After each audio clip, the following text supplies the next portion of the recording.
Hello students, जैसा कि हम जानते हैं कि 11 के पाठ में 3 महत्वपूर्ण टॉपिक हैं: एल्कोहल, फिनॉल और ईथर। एल्कोहल और फिनॉल का अध्ययन हमने कर लिया है। अब तीसरा महत्वपूर्ण टॉपिक है ईथर। इसका अध्ययन हम शुरू करेंगे। ईथर क्या होते हैं? वे कार्बनिक यौगिक जिनमें द्विसंयोजी ऑक्सीजन परमाणु की दोनों संयोजकताएं एल्किल समूहों से संतुष्ट हों, ईथर अथवा एल्कोक्सी एल्केन कहलाते हैं। ईथर साधारण नाम है, एल्कोक्सी एल्केन IUPAC नाम है। ईथर का क्रियात्मक समूह क्या होता है? ऑक्सीजन ही होता है, जिसकी दोनों संयोजकताएं दो एल्किल समूहों से संतुष्ट होती हैं। दोनों एल्किल समूह समान हो सकते हैं, दोनों एल्किल समूह एक दूसरे से अलग हो सकते हैं। और दूसरी महत्वपूर्ण बात यह है कि एल्किल समूह के स्थान पर एरिल समूह भी हो सकते हैं। एरिल समूह मतलब AR, या फिर एक संयोजकता एरिल समूह पूरी कर रहा है और दूसरी संयोजकता एल्किल समूह पूरी कर रहा है। तो इस तरह से भी ईथर के व्युत्पन्न बनाए जाते हैं। एरिल समूह क्या होता है? C6H5 को एरिल समूह बोलते हैं। ठीक है, तो ईथर क्या होता है कि ऑक्सीजन की जब दोनों संयोजकताएं दो एल्किल समूह, दो एरिल समूह या फिर एक एल्किल और एक एरिल समूह पूरी कर रहा है, तो जो पदार्थ बनते हैं, जो रासायनिक पदार्थ हमें प्राप्त होते हैं, वो ईथर कहलाते हैं। अगर ऑक्सीजन की दोनों संयोजकताएं पूरी करने वाले एल्किल या एरिल समूह समान हैं, जैसे कि ये है, या फिर C6H5 C6H5, तो इस तरह के ईथर कहलाते हैं। जब ऑक्सीजन की संयोजकता पूरी करने वाले दोनों एल्किल या एरिल समूह समान हैं, तो इस तरह के ईथर क्या कहलाते हैं? सामान्य ईथर या सरल ईथर। और यदि ऑक्सीजन की दोनों संयोजकताएं दो अलग अलग एल्किल समूह पूरी कर रहे हैं, तो इस तरह के ईथर कहलाते हैं मिश्रित ईथर। ठीक है, यही इसका सामान्य अध्ययन है। देखिए, ईथर का सामान्य सूत्र है ROR-, या फिर इस तरह से लिखते हैं CnH2n+2O। एल्केन का जो सामान्य सूत्र होता है CnH2n+2, उसमें ऑक्सीजन और लिख दो आगे, तो ये ईथर का सामान्य सूत्र हो जाएगा। यदि R तथा R' समान हो तो उसे सरल ईथर कहते हैं, और यदि R तथा R' अलग अलग हों, भिन्न हों, तो उसे मिश्रित ईथर कहते हैं। जैसे कि ये उदाहरण दे रखे हैं, दोनों तरफ मेथिल समूह है, सरल ईथर है। दोनों तरफ एथिल समूह है, सरल ईथर है। दोनों तरफ फेनिल समूह है, तो ये भी सरल ईथर का उदाहरण है। और मिश्रित ईथर में ऑक्सीजन से जुड़ने वाले दोनों समूह अलग अलग होंगे। एक तरफ मेथिल है तो दूसरी तरफ एथिल है, एक तरफ एथिल है तो दूसरी तरफ प्रोपिल है, एक तरफ फेनिल है और दूसरी तरफ मेथिल है, इसीलिए ये अलग अलग हैं, यानी कि मिश्रित ईथर का निर्माण करते हैं। ईथर को जल का व्युत्पन्न माना जा सकता है, क्योंकि यदि जल के दोनों हाइड्रोजन परमाणुओं के स्थान पर दो एल्किल समूह लगा दें तो वह ईथर बन जाएगा। जल का ये सूत्र होता है, संरचना होती है। अगर इन दोनों हाइड्रोजन के स्थान पर दो एल्किल समूह हम लगा दें, इनको हटाकर इनको प्रतिस्थापित करके R लगा दें, तो वो ईथर बन जाएगा। तो हम ये कह सकते हैं कि ईथर जल का व्युत्पन्न है। और दूसरी बात, ईथर को एल्कोहलों का एनहाइड्राइड भी कहा जाता है। एल्कोहलों के दो अणुओं में से जल के एक अणु के विलोपन पर ईथर प्राप्त होता है। देखिए, ये एल्कोहल का एक अणु है, ये एल्कोहल का दूसरा अणु है।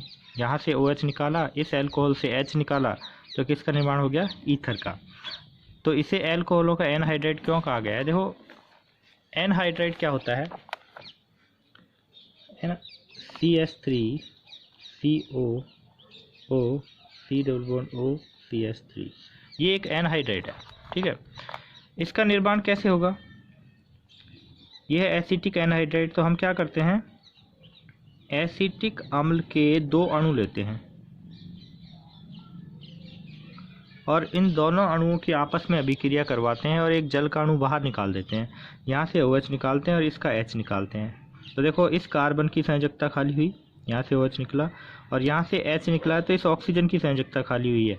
तो ये ऑक्सीजन इस कार्बन से जुड़ जाता है, तो ये तो निकल ही गए हैं, तो ये ऑक्सीजन इस कार्बन से जुड़ जाता है इस तरह से। ये वो ऑक्सीजन है ये, और ये जाके जुड़ गया है इस कार्बन से, तो ये बन गया है एनहाइड्राइड। तो जैसे एनहाइड्राइड का निर्माण होता है कार्बोक्सिलिक अम्ल के 2 अणुओं की आपस में अभिक्रिया द्वारा और दोनों अणु ऑक्सीजन से जुड़ जाते हैं, वैसे ही ईथर का निर्माण होता है। एल्कोहल के 2 अणु आपस में क्रिया करते हैं और जल का अणु बाहर निकलता है और दोनों अणु ऑक्सीजन से आपस में जुड़ जाते हैं। तो इसीलिए एक तुलनात्मक रूप में इसे ईथर को एल्कोहलों का एनहाइड्राइड कह देते हैं। ठीक है, ये सिर्फ तुलनात्मक रूप में है, परीक्षा की दृष्टि से इतना ज़्यादा इम्पोर्टेंट नहीं होता ये, ना ही कभी पूछा गया है, लेकिन फिर भी अगर क्वेश्चन बन ही जाए तो ये इस तरह से बनेगा कि एल्कोहलों के एनहाइड्राइड के रूप में कौन पहचाने जाते हैं। तो आपका उत्तर होगा ईथर। या फिर इसमें से बनाना चाहेगा तो यही क्वेश्चन बनेगा कि जल का व्युत्पन्न किसे, या फिर ईथर को किसका व्युत्पन्न माना जा सकता है। तो आपका उत्तर होगा जल का। ठीक है, नामकरण तो आप 11th क्लास में पढ़ते ही हो। ईथर का नामकरण बड़ा ही आसान है। एक उदाहरण लेते हैं ईथर का, CH3OCH3। एक और उदाहरण लेते हैं, CH3OCH2CH2CH3। इन दोनों ही उदाहरणों के साधारण और IUPAC नाम लिखते हैं। पहले साधारण नाम लिखते हैं। साधारण नाम लिखने का तरीका क्या है कि ऑक्सीजन से जुड़े दोनों एल्किल समूहों का नाम लिखकर अंत में ईथर लिख दिया जाता है। ऑक्सीजन से जुड़े दोनों एल्किल समूह यदि समान हैं तो उनसे पहले डाई लिखेंगे, एल्किल समूह का नाम लिखेंगे और अंत में लगा देंगे ईथर। और यदि ऑक्सीजन से जुड़े दोनों एल्किल समूह असमान हैं तो अंग्रेजी वर्णमाला के अनुसार उनके नाम लिखकर अंत में ईथर लगा देते हैं। ये है मेथिल, ये है प्रोपिल। तो मेथिल का M प्रोपिल के P से पहले आता है, तो पहले मेथिल, फिर प्रोपिल और फिर ईथर। तो ये है साधारण नाम लिखने का तरीका, बड़ा ही आसान है। अब देखते हैं IUPAC नाम कैसे लिखते हैं। IUPAC नाम लिखते समय ये देखते हैं कि ऑक्सीजन से जुड़ने वाली जो एल्किल श्रृंखलाएं हैं उनमें बड़ी श्रृंखला कौन सी है। बड़ी श्रृंखला जो होती है वो हमारी मुख्य श्रृंखला होगी, और जो छोटी श्रृंखला होती है वो ऑक्सीजन के साथ जुड़कर एक प्रतिस्थापी का निर्माण करते हैं जिसका नाम होता है एल्कोक्सी। ये जो एल्क होता है इसका नाम हम छोटी श्रृंखला के कार्बन की संख्या के आधार पर देते हैं। छोटी श्रृंखला में 1 कार्बन है तो एल्क की जगह क्या लिखेंगे, मेथ लिखेंगे। 2 कार्बन होते तो क्या लिखते, एथ लिखते। 3 होते तो क्या लिखते, प्रोप लिखते। तो छोटी श्रृंखला में 1 ही कार्बन है, तो ये जो एल्कोक्सी बना, ये एल्कोक्सी क्या कहलाएगा, मेथोक्सी। तो ये क्या है, मेथोक्सी। ये एक प्रतिस्थापी के रूप में माना जाएगा और मुख्य श्रृंखला से ये जुड़ा हुआ प्रतिस्थापी समझा जाता है। अब नाम करते समय IUPAC जब नाम करते हैं तो नंबरिंग करते हैं मुख्य श्रृंखला की नंबरिंग उस सिरे से करेंगे जिस सिरे से एल्कोक्सी प्रतिस्थापी निकट आता है। इस मुख्य श्रृंखला में 3 कार्बन हैं जिसके 2 सिरे हैं, एक सिरा ये है, एक सिरा ये है। इस सिरे पर मेथोक्सी प्रतिस्थापी निकट है तो नंबरिंग इसी सिरे से करेंगे। अब इसका IUPAC नाम लिखते हैं। 1 नंबर पे मेथॉक्सी प्रतिस्थापी आ रहा है, प्रतिस्थापी का नाम पहले लिखते हैं और फिर मुख्य श्रृंखला में कितने कार्बन है उसके अनुसार मुख्य श्रृंखला का नाम लिखते हैं। 3 कार्बन की मुख्य श्रृंखला क्या कहलाती है? प्रोपेन कहलाती है। तो ये इसका IUPAC नाम हो गया। और अगर यदि ईथर में दोनों एल्किल समूह समान लंबाई के हैं, समान हैं, तब कोई विवाद की स्थिति नहीं है। एक एल्किल समूह मुख्य श्रृंखला मान ली जाती है और एक एल्किल समूह ऑक्सीजन के साथ प्रतिस्थापी के रूप में एल्कोक्सी प्रतिस्थापी मान लिया जाता है। तो ये हो गया मेथॉक्सी प्रतिस्थापी और मुख्य श्रृंखला एक ही कार्बन की है तो मेथेन है। तो इसका IUPAC नाम क्या हो जाएगा? Methoxy methane. तो ये है IUPAC नाम लिखने का तरीका। एक एग्जाम्पल और देख लेते हैं। वैसे तो इनकी हम अच्छे से प्रैक्टिस कर लेते हैं जब भी 11वीं क्लास में ये पाठ हम पढ़ते हैं, और मैंने ये प्रैक्टिस आपको 10 के पाठ शुरू होने से पहले भी करवा दी थी नामकरण की। अब ये देखो, इसमें ऑक्सीजन से एक तरफ जुड़ा हुआ है CH3 और एक तरफ ये ब्यूटिल है। और ब्यूटिल 4 प्रकार के होते हैं, इनमें से कौन सा ब्यूटिल है? द्वितीयक ब्यूटिल है। तो इसका साधारण नाम तो लिखना बड़ा ही आसान है, द्वितीयक ब्यूटिल। और एक तरफ क्या है? Methyl ether. द्वितीयक ब्यूटिल इधर लिख देता हूँ, मेथिल ईथर।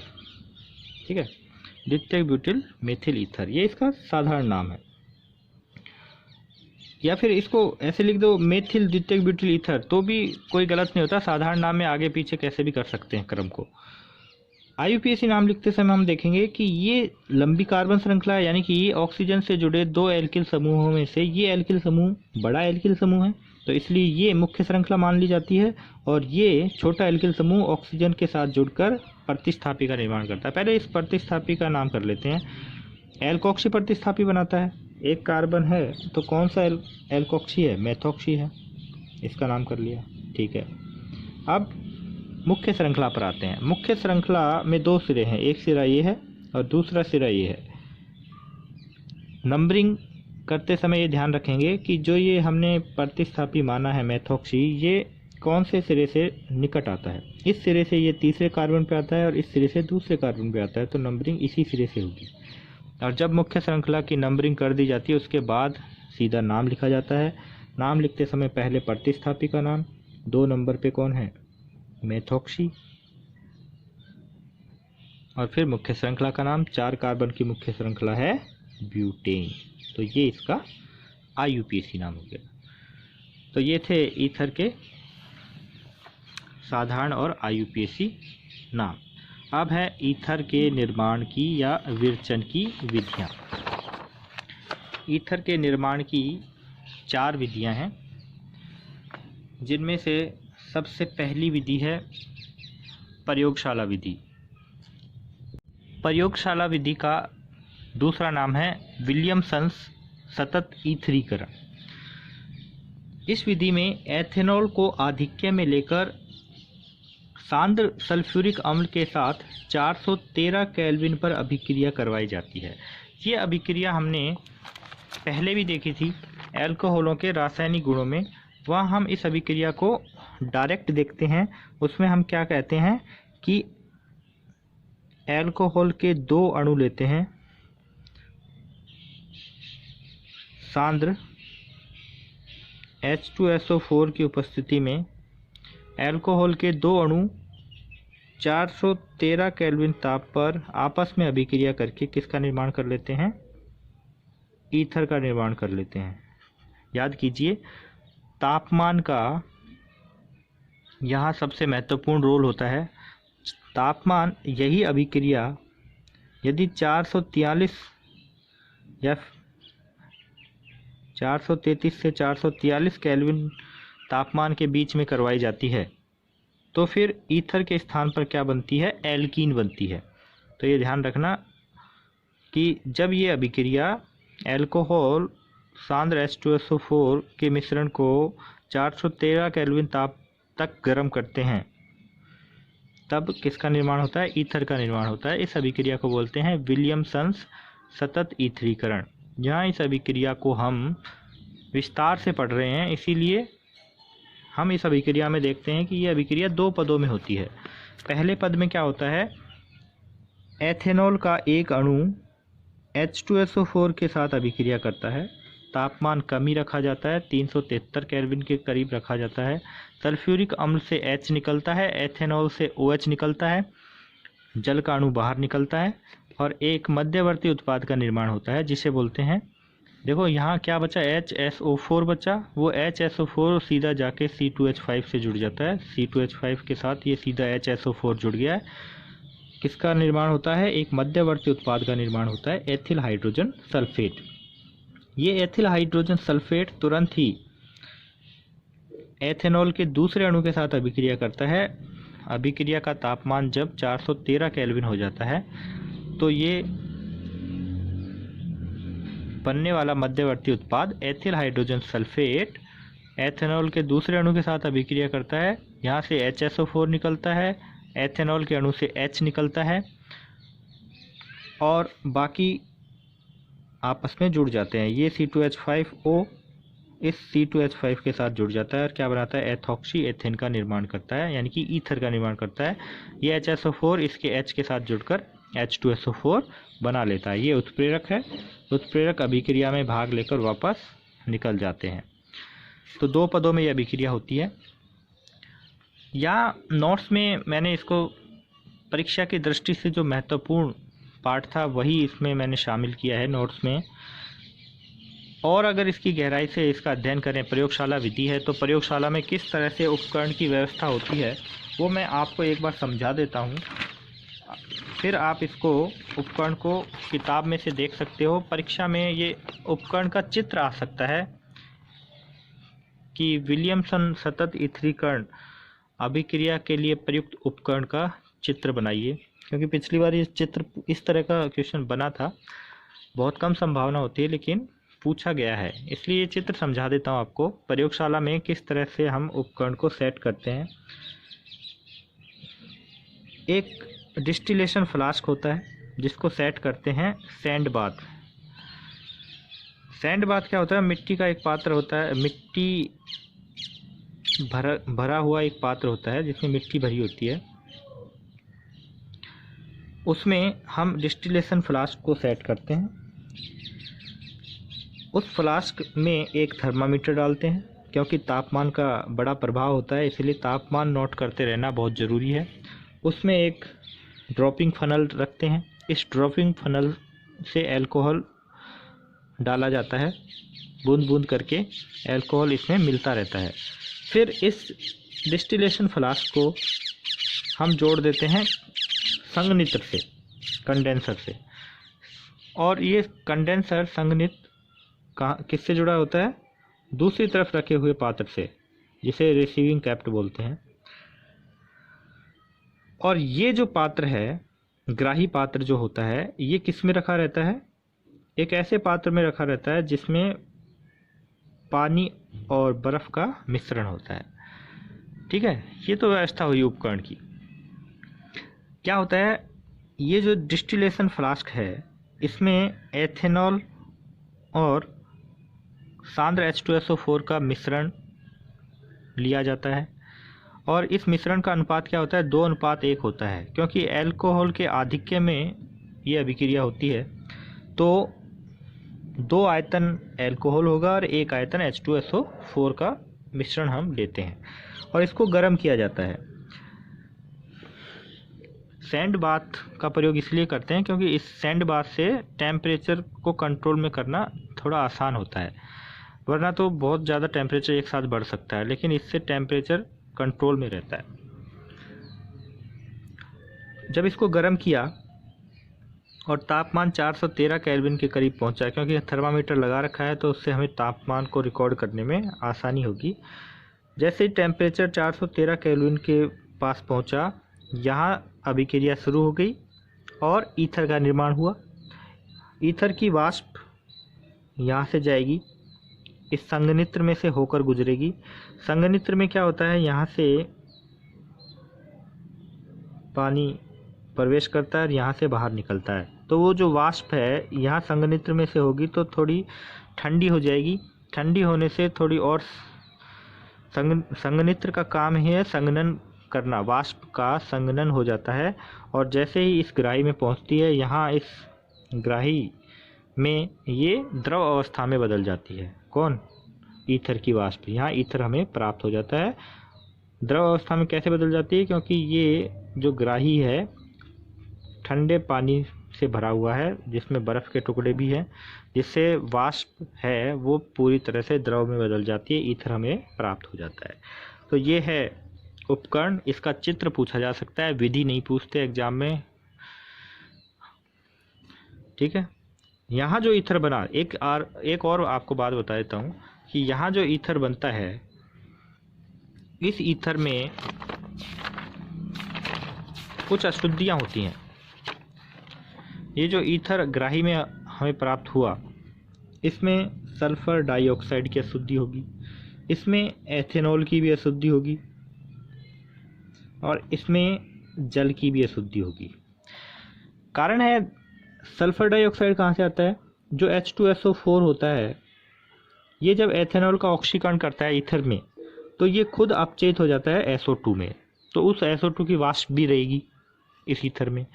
एथेनॉल की वाष्प भी बिना अभिक्रिया किए हुए ही संघनित्र में से आकर संघनित होकर किस में बदल जाती है? फिर से एथेनॉल में बदल जाती है। तो उस एथेनॉल की भी कुछ अशुद्धि हो जाती है और जल के अणु भी उसमें पाए जाते हैं इस ईथर में। तो इन अशुद्धियों को दूर करने के लिए क्या करते हैं? जो ये ईथर प्राप्त हुआ, इस ईथर की अभिक्रिया पहले NaOH से करवाते हैं, तनु NaOH से करवाते हैं। तो क्या होगा? तनु NaOH से SO2 अभिक्रिया करके सोडियम सल्फाइड साल्ट बना लेती है, लवण का निर्माण कर लेती है, यानी कि SO2 की अशुद्धि दूर हो जाती है। ये साल्ट जो होता है उस पात्र में नीचे बैठ जाता है। ठीक है, यानी कि SO2 की अशुद्धि दूर होगी। साल्ट है वो नीचे बैठ गया और ऊपर जो विलयन है उसको हमने पृथक कर लिया। अब इस विलयन में जो पृथक किया है, इसमें दो तरह की अशुद्धि है, एक तो एथेनॉल की और एक जल की।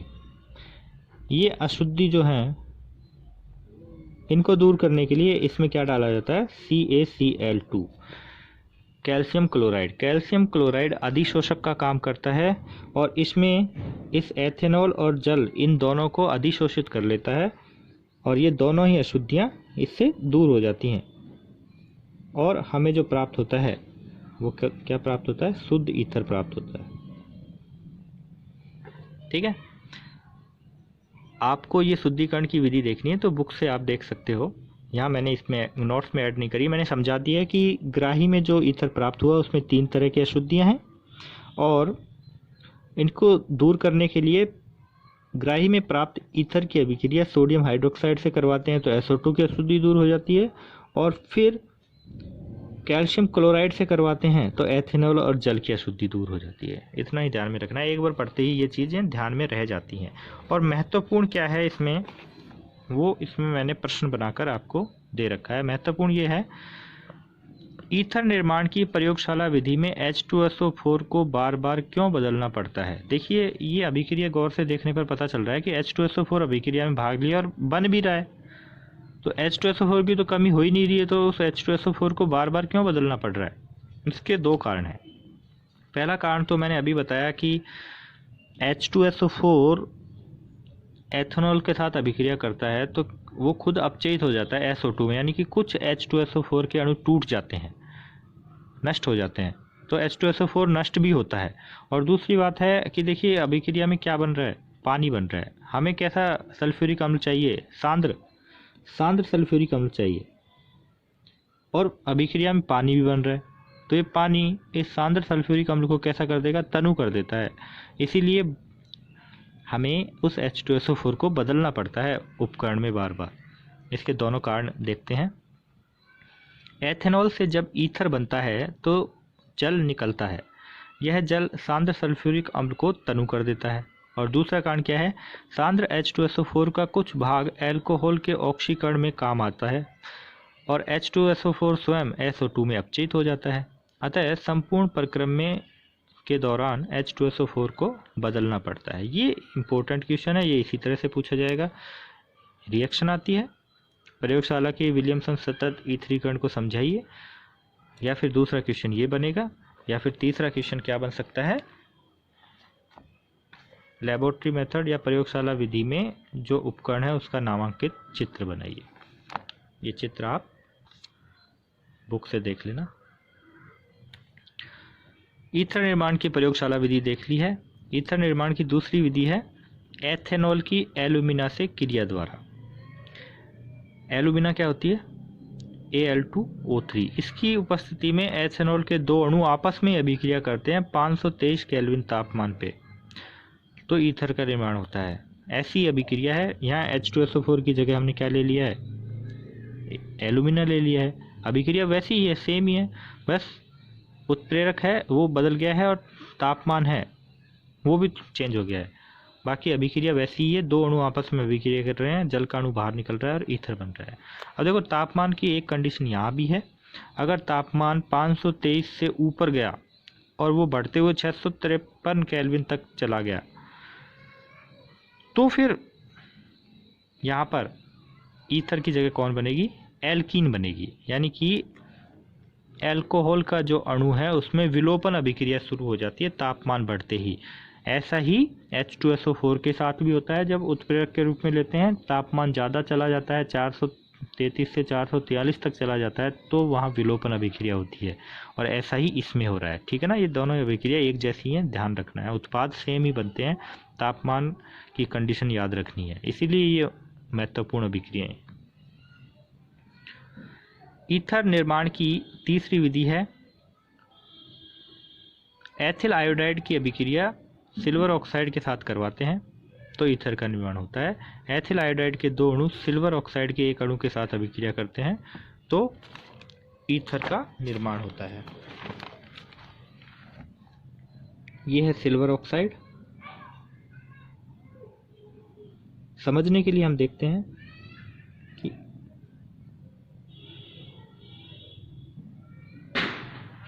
Alkyl bromide iodide, ethyl iodide C2H5I की अभिक्रिया सिल्वर ऑक्साइड के साथ करवाते हैं। एथिल आयोडाइड के दो अणु हम काम में लेते हैं, तो ये समझने के लिए एक अणु को इस तरफ रख दिया, दूसरे अणु को इस तरफ रख दिया, तो यहाँ से देखो AgI अलग हो गया, यहाँ से AgI अलग हो गया, और ये ऑक्सीजन इसके साथ जुड़ गया और दूसरी संयोजकता इसके साथ जुड़ने से पूरी होगी। तो ऑक्सीजन एक तरफ से जुड़ गया इस C2H5 से और दूसरी तरफ जुड़ गया दूसरे C2H5 से, और किसका निर्माण हो गया, डाई एथिल ईथर का। और दो अणु किसके बने, AgI, सह उत्पाद प्राप्त होता है। साधारण सी अभिक्रिया है। और ईथर निर्माण की चौथी विधि है विलियमसन संश्लेषण। इसको हम अगले वीडियो में देखेंगे।